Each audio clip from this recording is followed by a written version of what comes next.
Okay, can everyone hear me okay before I start?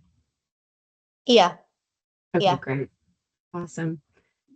Okay, good afternoon, everyone. My name is Jennifer Kastner, and I'm the Cone Director here at SENTA Partners. And thank you for joining us for today's Lunch and Learn, where we're going to discuss the best practices for surgical documentation and how it ties into the coding aspect. Before we dive into the content, let's quickly go over a few housekeeping items. First, this webinar is being recorded, so we kindly ask that all participants please mute your phones and computers to reduce the background noise. And to ensure that we're able to cover all material during our designated time frame, we will be taking questions related to the presentation at the end of the session. Also, the information that we're covering today is current as of today and may change with new information or clarification released by CMS, the AMA, or any of the Medicare administrative contractors. Any questions related to this presentation could be directed to me, Jennifer.Kastner@SENTAPartners.com.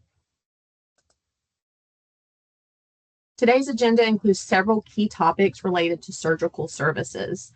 We'll begin with a brief overview of the global surgery package. Next, we'll review the essential components of the operative report. We'll then discuss common surgical modifiers, followed by a look at the frequently asked questions regarding assistant surgeon services. And finally, we'll wrap up with a summary slide highlighting the key takeaways from today's presentation. The next 4 slides actually are from a previous Lunch and Learn session that we performed a few months ago. It could be located in the Cornerstone Learning module titled Understanding Global Surgery Package.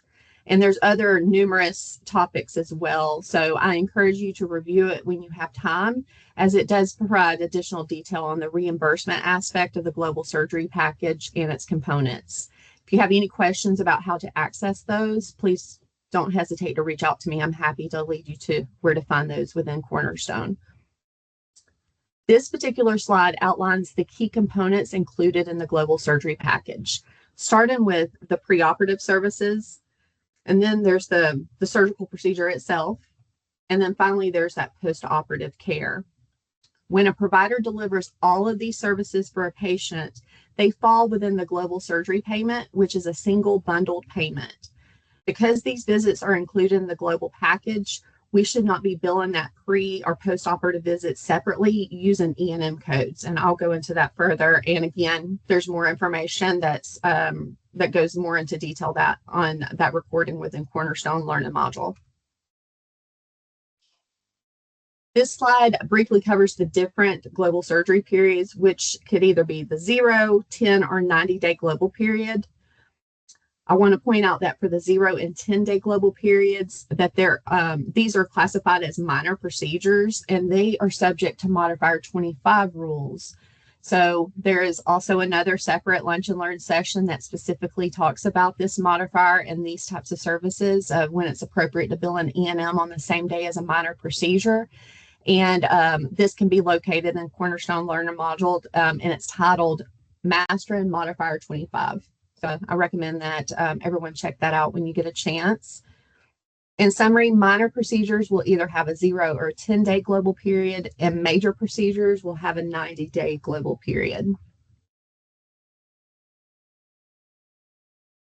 On this slide, you could see the global split for CPT code 30520, which represents a septoplasty. As you can see, there's a 90-day global period for this CPT code. 10% of the reimbursement for this global surgery package is allocated toward preoperative services. 76% of this reimbursement is allocated to the actual surgery itself. And then 14% is allocated toward that postoperative care. And this kind of gives you the understanding of the reasoning why we don't bill the pre-op visit, why, the post-op visit should be a 99024. We don't bill an E&M code that falls within those parameters because we're technically already getting paid for those services in that bundled payment. This information comes directly from the CMS Global Surgery Package Guidelines, which outline all services considered inclusive and exclusive under the global period. I do also have a link to the full CMS resource provided at the end of this presentation, so I do recommend that you check that out at your leisure. Let's begin with the services that are included in the global surgery package. This means that they cannot be billed separately. Billing these services outside of the global package is considered unbundling and misuse of Medicare funds and may result in fines, penalties, and recoupment. The same applies to commercial payers. Billing outside of the established coding policies and procedures can lead to audits and payment recoupments. So starting with that first column, which reflects the services that are included, it starts with the preoperative visits after the decision for surgery. Once the decision to operate has been made, then that subsequent visit is usually for that what they call the H&P or pre-op visit. During that visit, they're usually answering patient questions, they're completing consent forms, and they're performing like a preoperative history and physical. Those are requirements for them to be able to do the surgery, to have to do that pre-op history and physical. Those services are inclusive to the global surgery package. So for that particular pre-op visit, for that reason, answering questions, doing the consent forms, doing that history, that's going to be considered inclusive. Additional included services include that the actual surgery itself, all medical or surgical care provided by a surgeon during the post-operative period, unless the patient has returned to the operating room, routine post-operative visits during the global recovery period, post-surgical pain management, supplies, and miscellaneous routine post-operative services such as dressing changes, incision care, operative pack removal, suture or staple removal, management of lines, wires, tubes, and drains, cast or splint care, insertion or removal of urinary catheters, routine peripheral IV, NG or rectal tubes, and tracheostomy tube changes or removals. All of these are bundled into the global payment. Now that we reviewed the inclusive services, let's move to that next column for the excluded services. These services are not included in the global payment and may be billed separately when appropriate. Oh, sorry. Let me get back to the slide.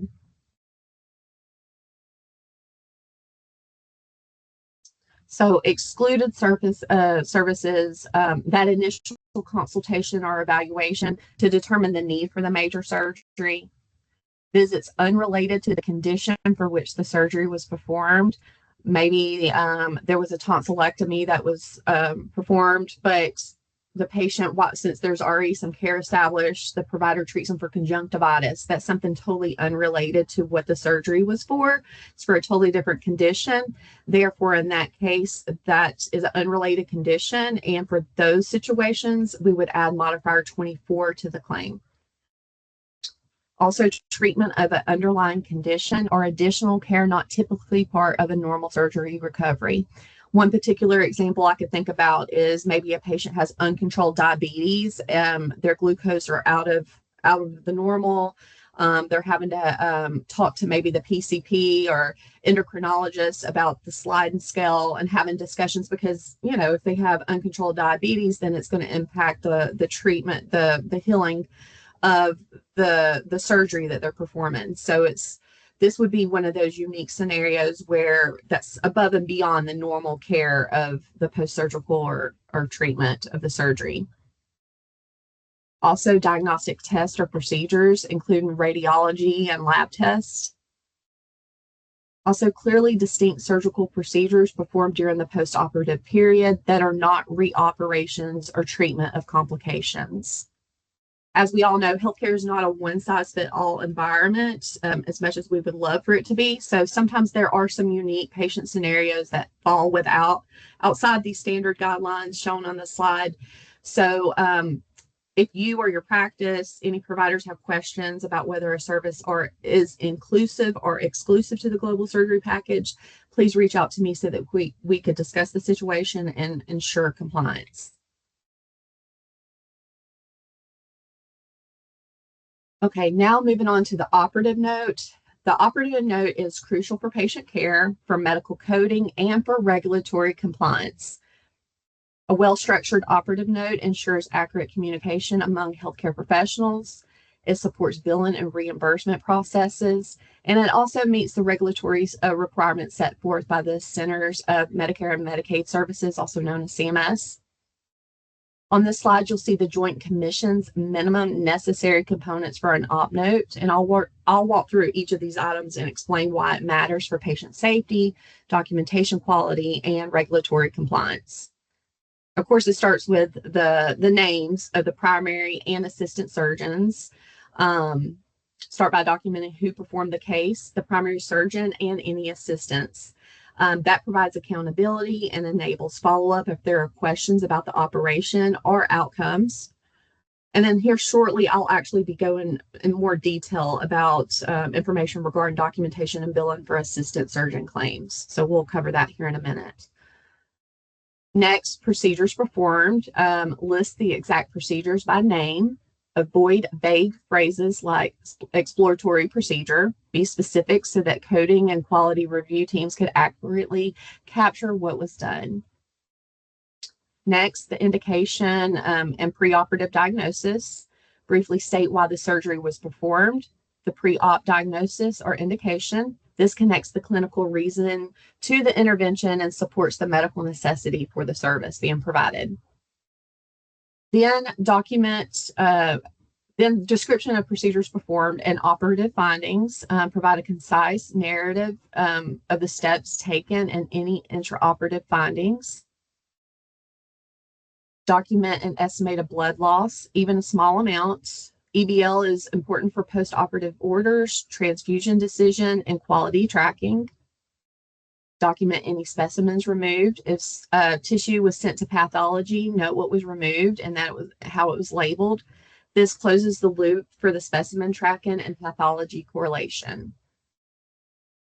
And then we'll want to also document the post-operative diagnosis, because it's very common that your post-operative diagnosis may be different than the preoperative diagnosis, depending on the situation. So record that final post-operative diagnosis, which may, again, be different, and this is critical for accurate billing and clinical records. And finally, the note must be authenticated by the surgeon. A signed note confirms the accuracy of the record and satisfies Joint Commission requirements. A signature is also required in order for it to technically be a billable service. If we were to send an operative note and it was lacking signature, that's the very first thing that auditors, payers, any auditor looks for. Because if there's no signature, then they don't even have to go through the process of doing an audit, because it's technically not a billable service without that signature. In short, these elements are minimum, but aim for clarity and brevity. A well-structured operative note improves patient safety, supports accurate coding, and reduces work during the payer documentation review, appeals, and audits. And again, this is the minimum requirement from the Joint Commission from JCO. So certainly you could expand more than this. The way it is in healthcare, if it wasn't documented, it wasn't performed. So whatever it takes to, paint that picture to the payer of explaining what was truly performed, that's what they're looking for.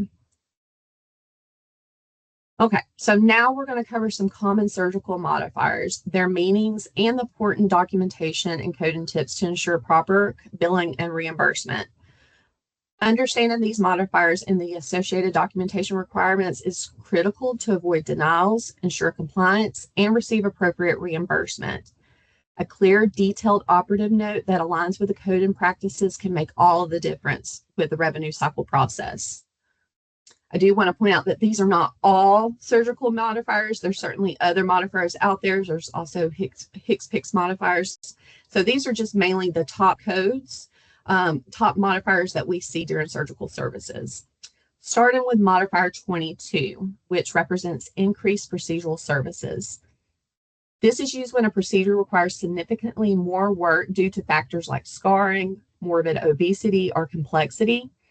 Documentation must clearly justify the extra effort with a detailed reason, such as additional time, special techniques, or the patient's conditions.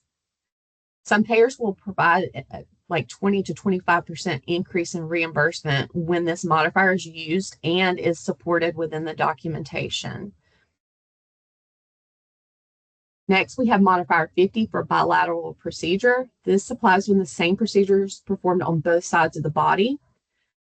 The operative note must specifically state that the procedure was performed on both sides, and this modifier cannot be used with codes that already include bilateral in the description, and improper use may also reduce reimbursement for that second procedure. Modifier 52, reduce services. This is when a procedure is partially reduced or eliminated at the physician's discretion, but the overall meaning of the code remains intact. It should not be used for elective cancel, like when something's canceled electively.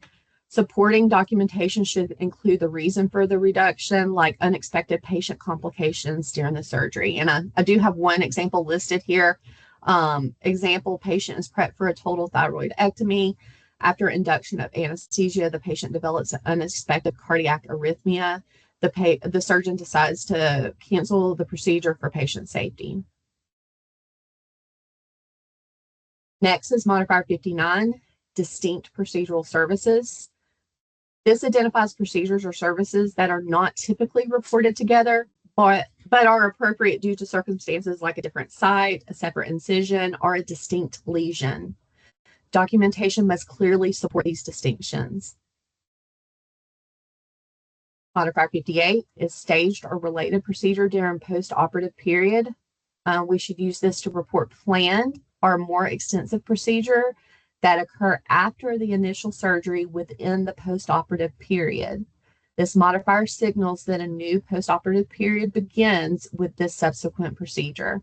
How we mentioned there's a 90-day global period. Well, if you're doing a surgery within that 90-day global period, that will cause denials and stuff. So that's why the modifiers are really important. In this case, we would use modifier 58 if it was a staged, planned, or more extensive procedure.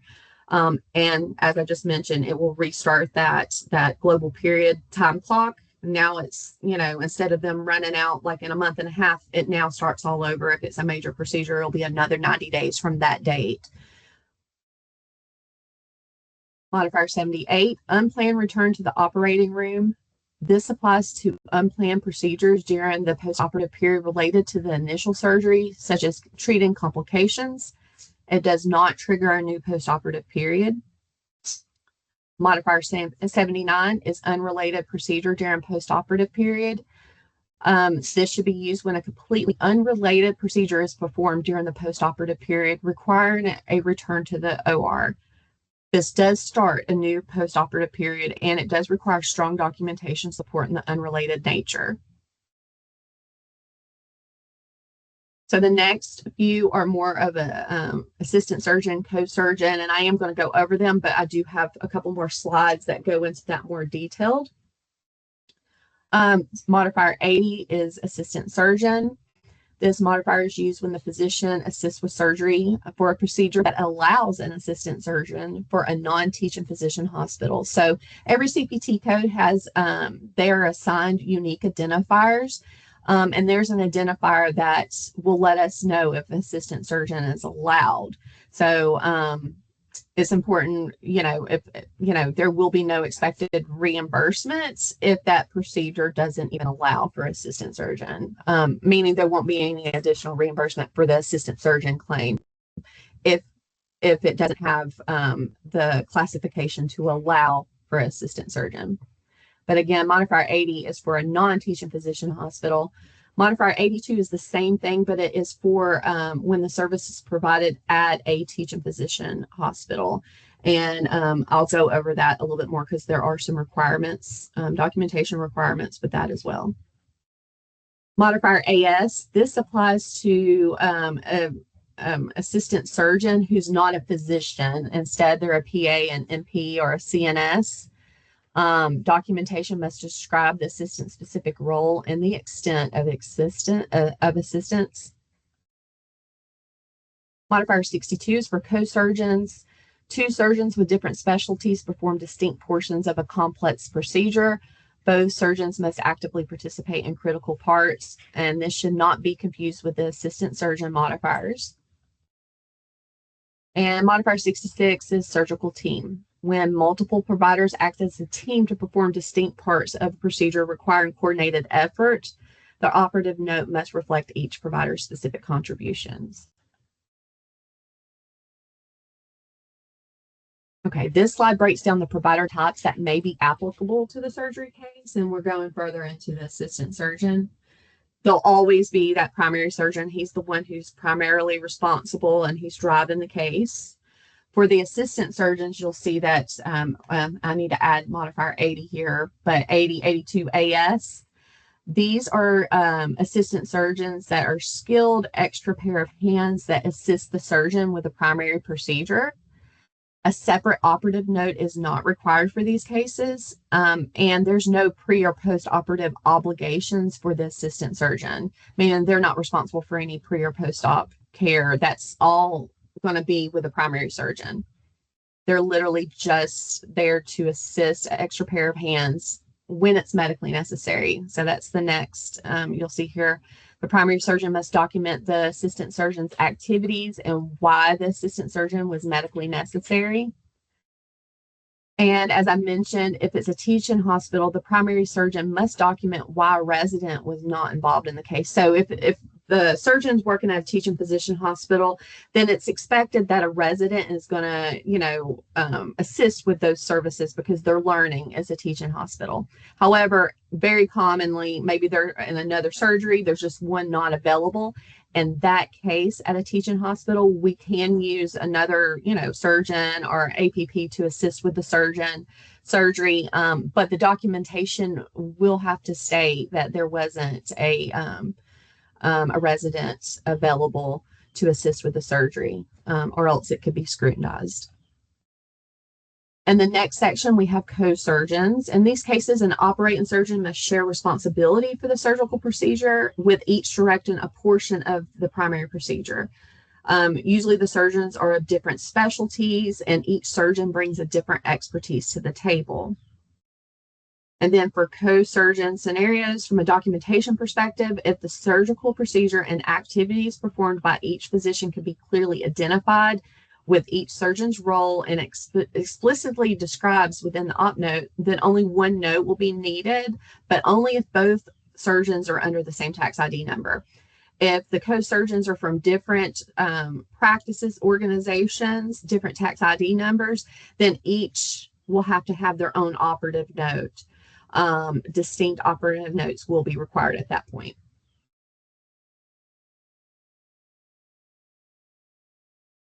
Okay, so again, this was just a high level. Here are a few takeaways from what the information we just covered. In summary, accurate documentation is the foundation of correct surgical coding.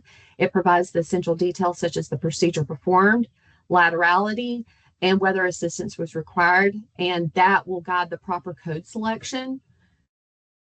The coding then translates that documentation into standardized, CPT and ICD-10 codes, and reflects exactly what services were provided. We are painting a picture to the insurance company. We're telling a story with our ICD-10 and CPT codes and modifiers of what was actually performed, and that will drive the reimbursement. Modifiers help clarify important nuances, such as that bilateral, co-surgeons, assistant surgeons, or the involvement of a surgical team. But correct modifier use depends heavily on the documentation clearly outlining the provider roles, the level of involvement, and any specific details about how the procedure was performed. And when documentation is incomplete or unclear, it can lead to inaccurate coding, claims denials, or delays in reimbursements. And ultimately, consistency among the documentation, coding, and modifier application, it ensures the compliance and it supports a clean and efficient revenue cycle. But it takes us all working together. Okay, on this slide, you can see a few of the main references that I referred to within my presentation. I recommend that you check them out at your convenience. And now I'm going to open this up to the floor to ask any questions related to the information that I covered today.